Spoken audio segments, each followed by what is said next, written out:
Narcissism is a buzzword that is used way too often, in my opinion. It's often used to describe minor personality differences that really could be considered just minor personality disorders, like grandiose thinking, arrogance, being conceited, overly concerned with the way that a person looks, or a person that always wants to be in front of the camera. Someone that's very conceited, self centered, selfish.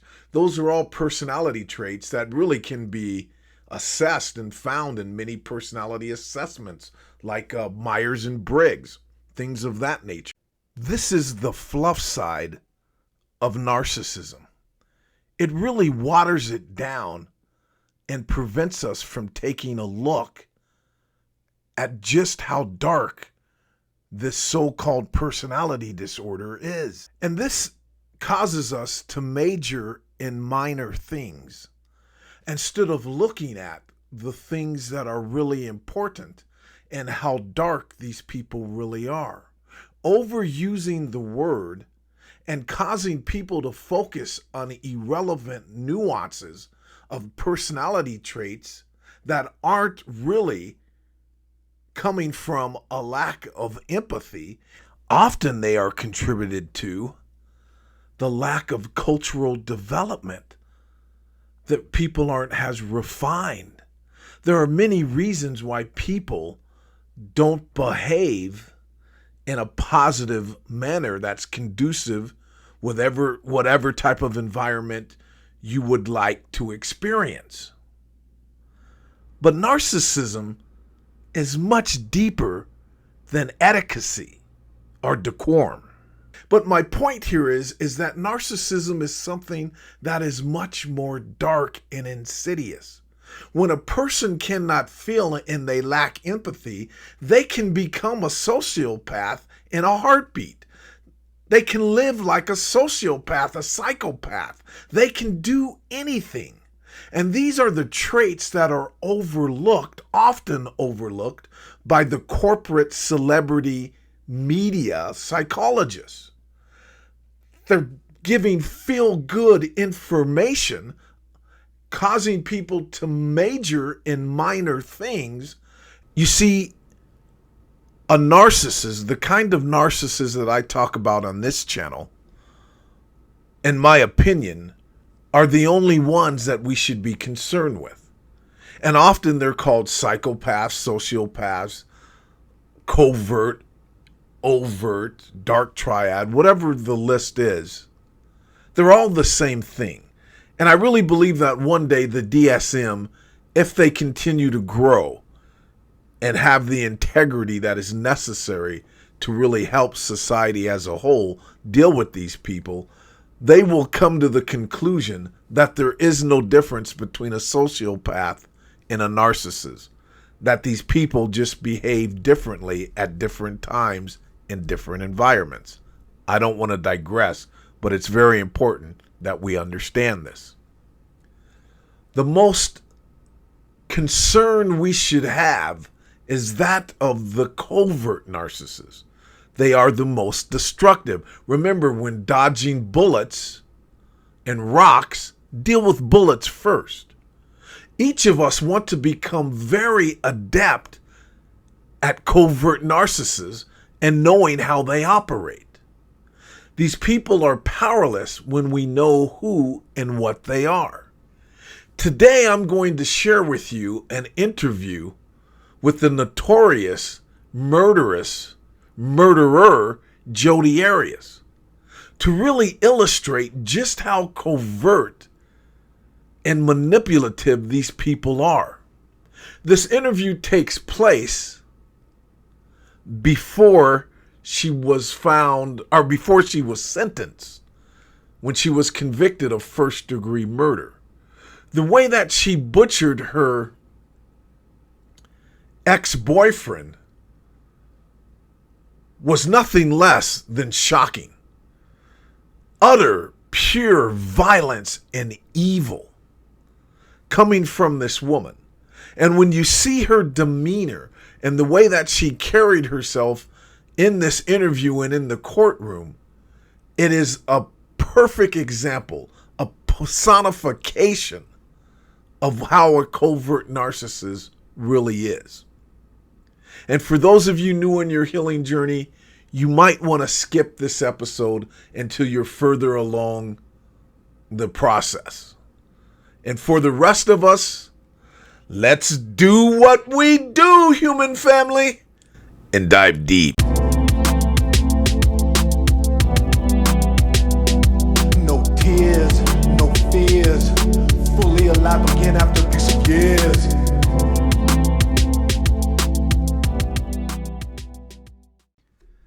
Matthew 7:15 reads, "Watch out for the false prophets.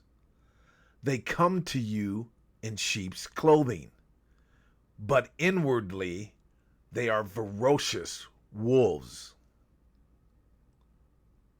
An African proverb reads, "The lion is most handsome when looking for food."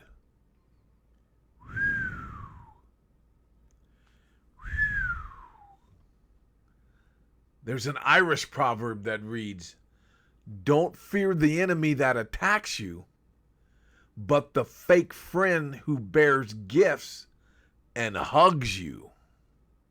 Good stuff. The late great Mother Teresa stated, "Mean people don't bother me a bit. Mean people who disguise themselves as nice people bother me a whole lot." Anyone, you guys, can be a covert narcissist. A successful psychologist to the stars.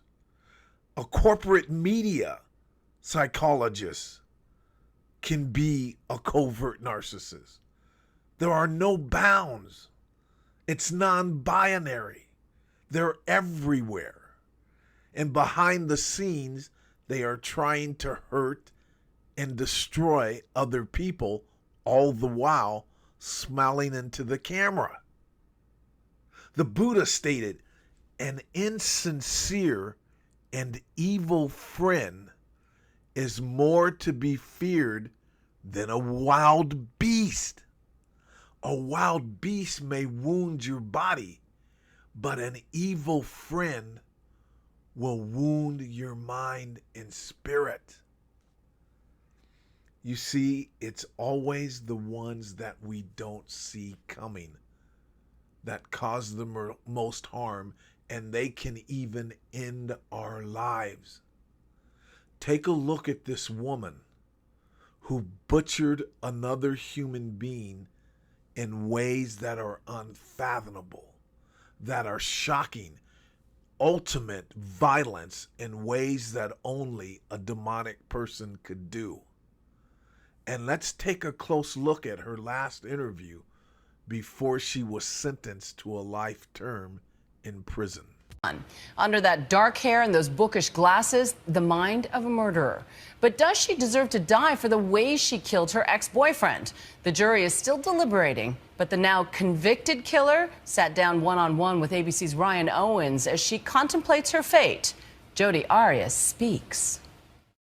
Ladies and gentlemen, I have received your note indicating that you are unable to come to a unanimous decision. After just 2 hours of deliberating whether Jodi Arias should live or die, the jury of 8 men and 4 women said they were deadlocked. But almost 5 months into this, the judge wasn't about to accept that. Please go back to the jury room and continue deliberating. You are excused. Please stand for the jury. The jury spent another 5 hours deliberating today and will be back at it again tomorrow. They already convicted Arias of the first-degree murder of her ex-boyfriend Travis Alexander. Guilty. The 30-year-old Mormon businessman was stabbed 27 times, his throat was slit from ear to ear, and he was shot in the face. Tuesday, Arias spoke to the jury one last time to beg for her life. To this day, I can hardly believe I was capable of such violence. Even though the convicted killer has repeatedly said she'd rather die than spend her life in prison, when it really counted, she changed her tune. She claims to spare her family. But as I stand here now, I can't in good conscience ask you to sentence me to death because of them. Just hours after her final plea for mercy, we found out the 32-year-old wasn't done talking. She sat down with me for a 40-minute jailhouse interview Tuesday night. You said today you want to give Travis's family closure. You know they want you dead, so why don't you give them that closure? I just want to chime in and applaud how this reporter handled this interview, how he was very direct, very logical, and didn't sugarcoat his questions.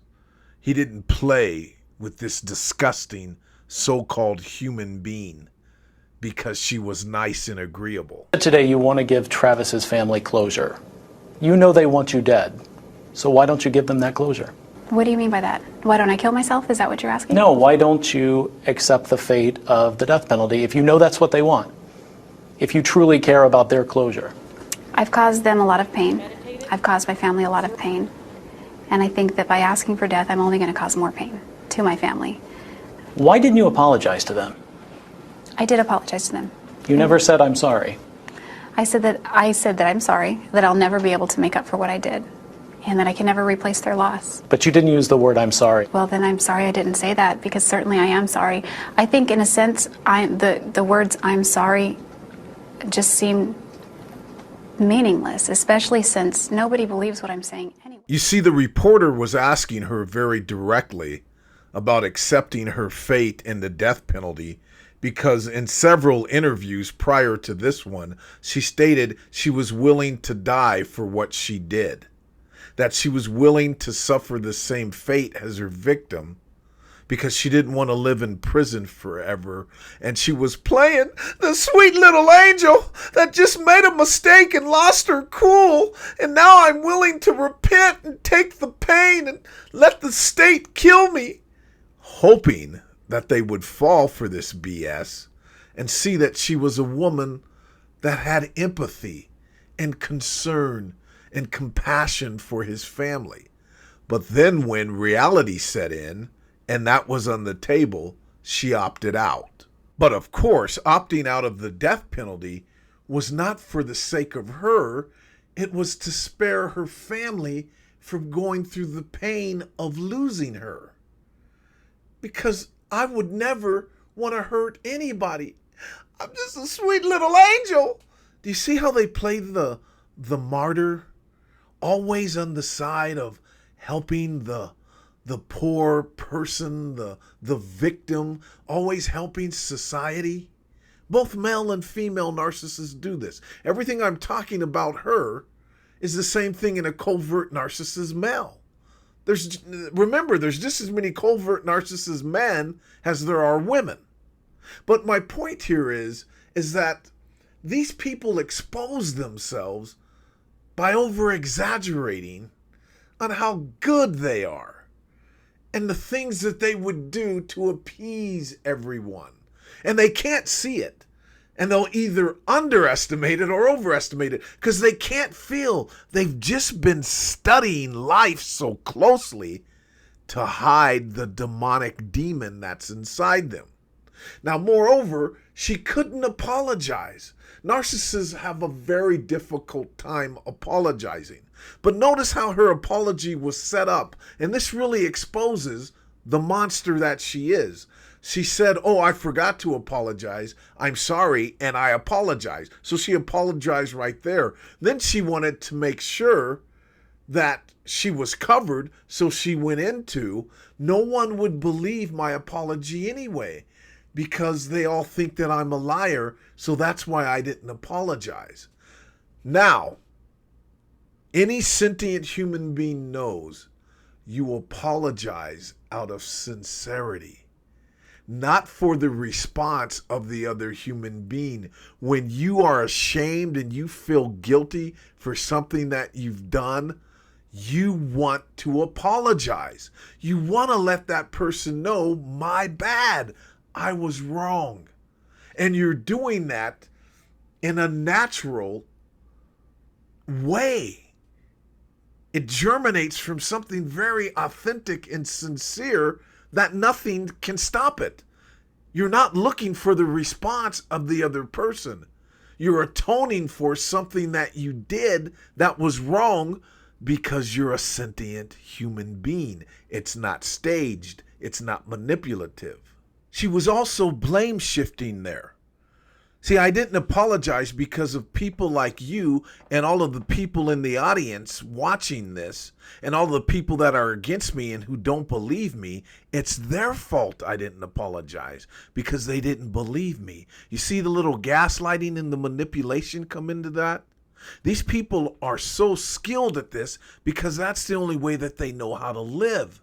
But if we slow down, they will always expose themselves when you see little nuances like this. She's blame shifting right there. Since nobody believes what I'm saying anyway. You said it right there. No one believes a word out of your mouth. Why do you keep talking? Because I know that I'm not just, I've lied before. That doesn't mean that I'm a liar by definition, by character. To a lot of people, they think this switch from I want to die to now I want to live is just another lie from Jodi Arias. I don't know what that means. Was I lying when I said I want to die, or was I lying when I say, please spare my life? You know, whatever happens, I'm just going to take it and deal with it. You've said that sort of thing a lot before, including right after you were arrested. You said, my goodness, if I did something this horrible to Travis, I would beg for the death penalty. Right. You did it, so what changed? My family changed my mind. Some of Arias' last words to the jury were downright bizarre. She argued for life in prison by essentially presenting a political platform for the rest of her life behind bars. There are many things I can do to affect positive change and contribute in a meaningful way. In prison, there are programs I can start and people I can help. She almost sounded like she was running for student council president. She told the jury she wanted to start a recycling program in prison, a book club, Spanish lessons for other inmates. This is the t-shirt. She was kind enough to bring a sample of the t-shirt she designed to raise money for domestic violence victims. She wants to keep selling those. Oh, and she told the jury if she lives, she can keep donating her hair to cancer patients who need wigs. Wow.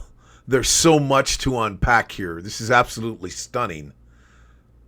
The reason that she's able to talk to a jury and talk to a courtroom full of the victim's family members and put together a presentation like she's on a TED Talk or a student council committee is because they can't understand what it's like to really be a sentient human being. Or a sentient human being, rather. And this is where you can catch these people because they're pretending and they do outlandish shit like this that makes you go, oh my God, what is he or she thinking? You see, narcissists believe that their accomplishments and their good behavior makes them good or worthy of getting what they want. It was once stated by a brilliant theologian and psychologist, a combination of the two.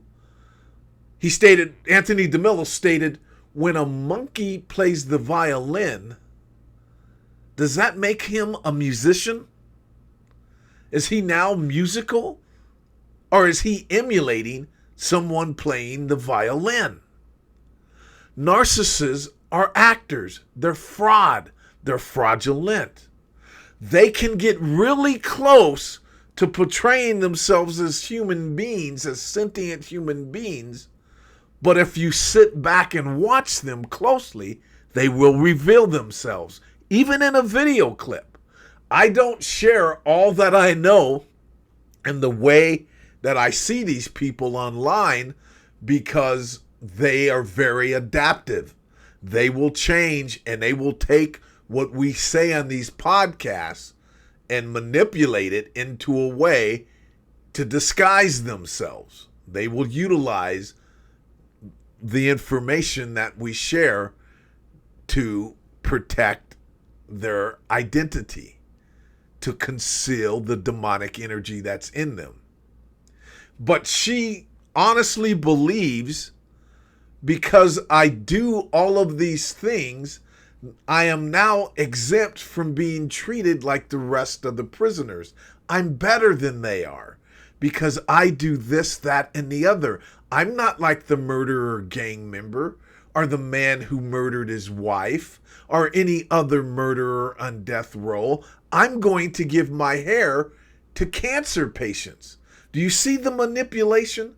And they really believe their achievements make them exempt. I'm a homeowner. I'm a millionaire. I have a PhD. I'm a doctorate. I have the highest rated show on YouTube. All of these different things convince them that they're above being held accountable. Narcissists always believe their achievements validate that they're good. In your final statement today, you talked about all sorts of things you might be able to do in prison. Teach other prisoners Spanish, donate more of your hair, start a recycling program. Do you know how trivial that sounded in the face of what you did? Well, there isn't a whole lot that I know about prison. And these are only things that I'm able to ascertain from having never been there. So I believe that when I get there, I will find ways, better ways to contribute and pay back. But can't you grow out your hair on death row and donate it? Yeah, it'll be less wigs if I get executed. I mean, I know that sounds trivial. It does. That's the only way that I can contribute. I'm limited. I'm going off to prison. There are so many things that I'm no longer going to do. So in a sense, I was grasping at straws, but these are things that I can do. And at this point, that's what I'm holding on to. If you were on that jury and you had heard what they have heard, would you kill you? I don't believe in capital punishment. So the answer would be no. Now, did you notice how she stated she doesn't believe in capital punishment? She stabbed a man 27 times and almost cut his head off. All they had to do was pull hard on this poor man's head and he would have been decapitated. And then she shot him in the face and stayed there with the corpse for hours. Now, let that marinate. Then she looks with a very nice voice and her little brown eyes and her little feminine ways and says, I don't believe in capital punishment. Take that in, you guys. This is how manipulative these people are. Do you see the crazy making there? It is astonishing. And then she went into the victimhood. Well, I can't do it very long because you guys are going to put me on death row. I'm new to prison. How can I ascertain an understanding about prison when I've never been there?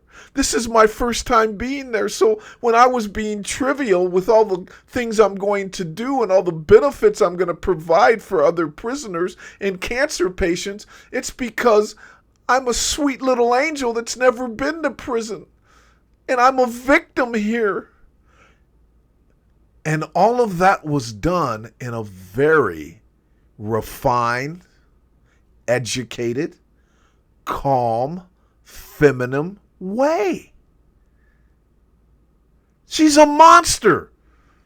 This is the lowest human being that you could ever get on the face of the earth. There are millions of them. Now, did people know that when she was in the 8th grade, the 9th grade, the 10th grade, college, at work, or whatever? No, different stages, different Jody. Different energies were exhibited, different behaviors. But she was always a monster. From a very early age, she was always capable of doing what she did. She just hadn't done it. This penalty phase, the jury heard from no character witnesses for Jody. My fondest memories with him. No friends, no family, even though her mother has been in court every day of the almost 5-month trial. One thing that surprised a lot of people is that no one from your family got up to say anything nice about you when you were facing the possibility of the death penalty.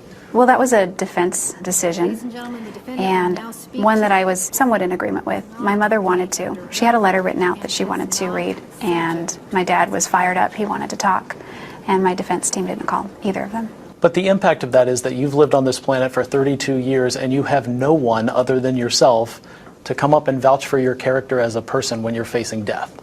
Well, I did have people, and they were not called.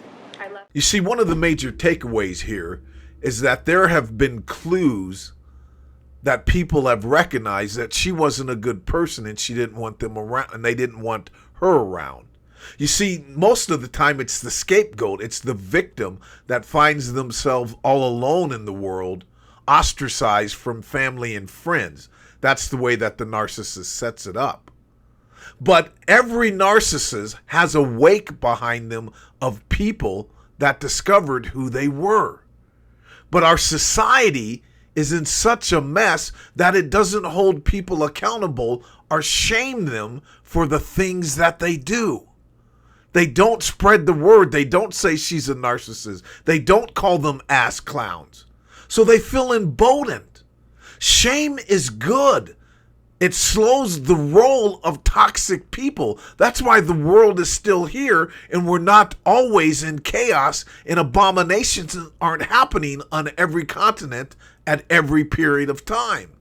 Because when you have boundaries in a society and you shame people for their behavior, they slow their roll. They don't want to be associated with being what they are. So they mold their behavior. They're still demonic and evil, but it prevents them from being emboldened. It prevents them from wanting to be exposed even more. So they operate themselves differently. And our society has failed in that because we currently live in a society where it's just about how you feel. And you must be agreeable and make other people happy. Don't shame anyone for what they do. That isn't nice.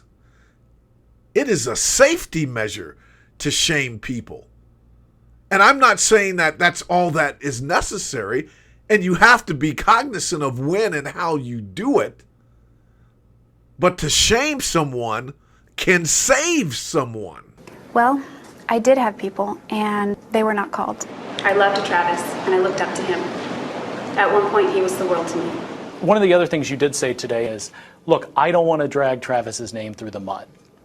And at the same time you say that, you were up on that stand accusing him of abusing you and being a pedophile and all sorts of terribly awful things. What does that say about the kind of person that you are? You see, this is such a narcissist tactic. I really cared about Travis. That's the guy that she murdered. At one time, he meant the world to me. See, when a narcissist is slaying your reputation, this is exactly how they're doing it. They're telling friends, family, and anyone else who will listen how much they care about you, how much they're concerned with you, and how downhill you're going and how crazy you are. She was always such a nice wife. She was always really good with the kids. Now she's drinking and she's acting crazy and she's running around. She doesn't care about the kids. I loved her so much. All the while, this person was gaslighting their wife or husband into madness. He was such a good father, always looking after the kids. Then out of nowhere, he just went crazy. After he lost his job, or I just couldn't take it anymore, and I've always loved him and wanted the family to be together.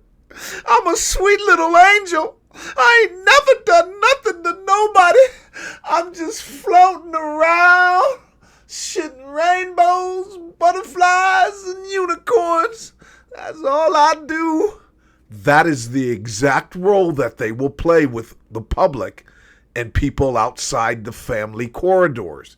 These people are the most fake, disgusting human beings on earth. And when you add fluff to this, you empower them. Niceness to a narcissist is like water and food to a gremlin. Love and kindness to these people only empower them. I'm not saying that you go toe-to-toe and you fight and you sink to the level of them, but I'm saying that you call them what they are, ass clowns, Luciferian agents of chaos, assholes, guys walking around thinking they're swell guys, thinking that they're heroes, and they're pieces of shit. You don't play. But the world that we're in is so against that. Have you noticed that the nicer we get and the more psychology we have in a society, the crazier it gets? Now, I want to be very clear here. Psychologists and therapists are amazing and add a lot of value to society. But just like food gives us nutrition and is necessary, there can be too much. I am grateful for the psychologists and therapists that introduced me to what was going on in my life. I am forever grateful. But that doesn't mean that I don't see the other problems that they create. That doesn't mean that I throw all the other tactics out for living a healthy, productive life and protecting your sanity and sovereignty, that I wash that away, throw that out with the bathwater, that I throw the baby out with the bathwater, as they say. There are more ways to solve these problems than just therapy. There are more ways to protect yourself than just therapy. And without some of these tactics, things only get worse. Solving problems that we don't fully understand creates more problems. Forgiveness, kindness, and love to a narcissist empowers the narcissist and makes them feel more clever, more deviant.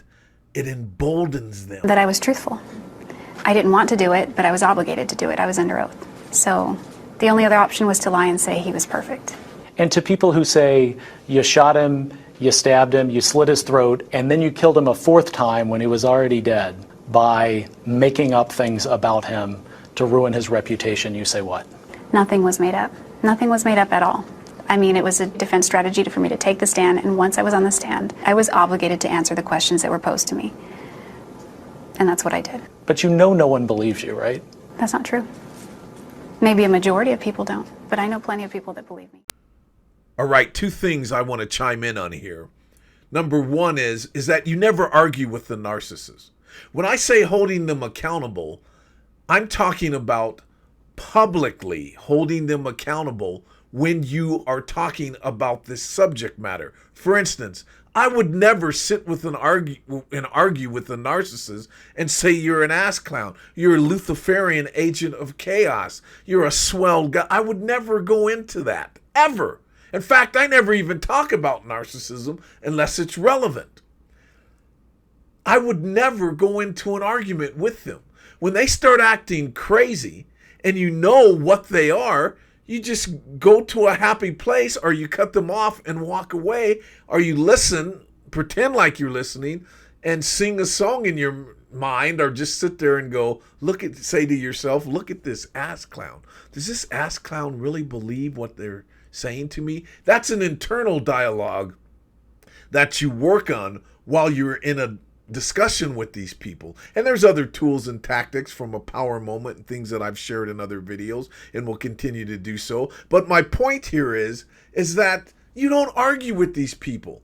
You don't tell them that they're an ass clown. You don't do that. You know it. You express it if you're taking on the responsibility of having a podcast and talking about these people. You don't use fluff. You don't pretend that they're sentient human beings and deserve the same treatment. Did you see how this woman lied so callously about destroying a man's reputation after she butchered him and sitting and putting his family through that? That's what I mean by if you can't feel, you are a monster. They are a monster. This should help you go no contact, break up with them, move out, leave the workforce. If you're dealing with these people, protect yourself at all times. Now, the other point is that you heard her adamantly say, and almost in a defense, passive-aggressive tone, is that I have people who believe me.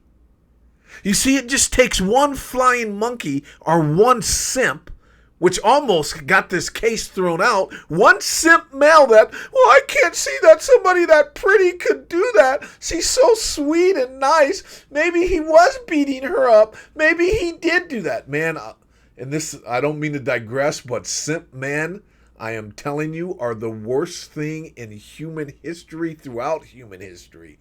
Gentlemen, never relinquish your masculinity, no matter how many women are crying, no matter how many simps are pointing.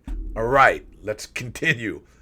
She's got flying monkeys, and you saw her power come into her face in that statement when she said, "People believe me." That's what you give these monsters. Just takes a few. The whole country hated this woman. But there were a few sending postcards, sticking up for her, telling her how cute she is. This is what I mean by not understanding these types of people. Giving them the benefit of the doubt. Look at her, she just had a hard life. Her mother hurt her. Hurt people hurt people. And that's true. But what does it have to do about her butchering her boyfriend? Should we now give her a hug and some milk and cookies and put a pronoun behind her name? So she feels good about herself? We are in an upside down world that cares about feelings too much. That's the world of narcissism. That's the world that they created. You can't be mean to me, so I can do anything. You can't shame me, so I can do anything. Suckers! That's what they think, and that's what's going on in the modern world. If you get life in prison, you could conceivably get out someday. Do you deserve freedom? All I know is that if I were given freedom again, I would handle it very, very responsibly. So you think people should feel safe if Jodi Arias is out of these four walls at some point? I think so, yes. If you're not abusing me and attacking me and threatening to kill my life, there's no reason to fear. You really are still sticking with that story? It's not a story, it's the reality. And it's unfortunate, but it is the reality. Okay. I didn't know that you were a hater when you came to interview me. Arias seems surprised by the tough questions. By her own admission, she lives in a bubble behind bars. We talked to a lot of your friends, some of whom said that Jodi is the most hated woman in America right now. Do you feel that? No, I don't feel it in here. I'm so incubated in here. I hear things, and you know, a lot of what gets to me is the positive. They filter out the negatives. But you did know there were hundreds of people cheering outside of the courthouse when you were convicted. I did hear of that, yes. And what do you make of that? I don't know. I really don't. A lot has... You see, attention to a narcissist is currency, whether it's bad attention or good attention. Having everyone in the country hating her made her happy. That's why she said, "I don't know how I feel." This is why you don't argue with them. Their biggest fear is being exposed and being alone to focus on the reality that they are a Luciferian agent of chaos and that they are an ass clown. If you start to pay attention to most people discussing narcissism, it's done in a way that makes them feel empowered. I believe this is done because of misinformation, or because the person themselves is a narcissist, or the person has never witnessed what these people do to their own children firsthand. That's why my passion is at the level that it is. I've seen what's behind that mask in ways that would shock most psychologists online podcasts. And I sit here before you as a sober, sane man that tells you with every inch of my soul, we are grossly underestimating what these people are. Each and every single one of them, in my opinion, is of the caliber of this young murderer. They just don't act upon it. The right opportunity hasn't come to fruition. Been made about your appearance and your change in appearance. Was going from blonde bombshell to sort of the mousy church librarian look in court, was that a defense strategy? Was that your idea? What was that? No, they don't sell Clairol hair dye in jail. So this is my natural hair color. But there was more than just the hair color, the glasses, overall the demeanor is very different than the person that you were before this crime happened. What about that? Well, this is a court of law. It's not a place to go and act crazy or, I shouldn't use that term, but it's not a place to go and just... Boom, there it is. A narcissist always tells on themselves. She knows she's cuckoo, cuckoo, cuckoo, and that bothers them the most. You know, the two words they hate the most is evil and crazy. And it's funny how we live in a society that is currently trying to control the words that we use. I shouldn't use that term, but it's not a place to go and just let loose. It's a court of law. And in that court of law, the jury will resume its work tomorrow. Will Jodi Arias spend her life in prison or be sent to death row, where there are no more lights, no more cameras, and no more TV interviews, which just might be the ultimate punishment for her? I'm assuming that most of you know who Jodi Arias is and know that she was given a life sentence and was not sentenced to death row. And I'm sure that most of you realize she was let out of prison last week. And that's, I'm only kidding. I'm just kidding. She's still in prison. But I hope this gives you a tangible, real life example of how low these people can go and what is underneath these people, what's inside of these people, that it's more than a cirrhosis or personality disorder. Yes, there's some psychological problems there. That's a given. But there's something else there. And we all know and feel it when you're around these people. All right, you guys? So protect yourself at all times. Enjoy your life. These people aren't 10 feet tall. You're ready to go out there and live. If you can watch a video like this and understand it, you're equipped to get back in the game and to bob, weave, go up, over, around, or through these types of people. All right, you guys? And what say you? I mean, do you disagree with some of my theories and my opinions? Let me know. My mind is open. I don't know everything. Do you think we should treat narcissists just like we treat sentient human beings? Do you really believe that love and kindness is the answer, that turning the other cheek? Do you think she should have got life in prison or the death penalty? Share your thoughts. I really enjoy reading your comments. It helps the channel grow, and I'm in for the long haul. It may take 5 years, 10 years, 2 years. I don't know. But I really enjoy what I'm doing, and as long as I do that, as long as I continue to enjoy it, I ain't going anywhere, you guys, so don't worry. I'm here. And I want you to know how much I really appreciate you guys, because I really do. I appreciate you coming here and listening to my opinions and sharing your thoughts. It means more than you'll ever know. It's one of the greatest gifts of being alive right now for me. Just our conversations and just knowing that some of you are benefiting from this video or from these videos. I got nothing but love for you. I deeply appreciate you, and I'll catch you on the next video. And until then, God bless. Peace. Be well.